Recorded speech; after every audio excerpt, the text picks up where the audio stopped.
জগন্নাথ মন্দিরের ধ্বজার একাধিক রহস্য রয়েছে, যা অনেকেরই অজানা। পুরীর এই বিখ্যাত মন্দিরের ধ্বজার রহস্যগুলি জেনে নিন। জগন্নাথ মন্দিরের ধ্বজা হাওয়ার বিপরীত দিকে ওড়ে। এই ঘটনার কোনো বৈজ্ঞানিক ব্যাখ্যা খুঁজে পাওয়া যায়নি। প্রতিদিন জগন্নাথ মন্দিরের পতাকা পাল্টানো হয়। প্রচলিত বিশ্বাস অনুযায়ী কোনো কারণে এই পতাকা পাল্টানো না হলে মন্দির 18 বছরের জন্য বন্ধ থাকে। এই সময়কালে মন্দিরের কপাট খোলা থাকলে প্রলয় আসতে পারে। প্রতিদিন এক পুরোহিত 45 তলা উপরে উঠে মন্দিরের পতাকা পাল্টায়। জগন্নাথ মন্দিরের এই পতাকা পতিত পাবন বান বা পতিত পাবন বানা নামে পরিচিত।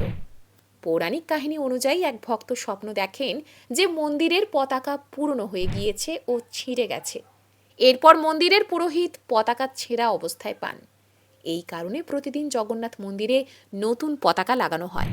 এই প্রথা ঈশ্বরের প্রতি সম্মান ও ভক্তি প্রদর্শিত করে।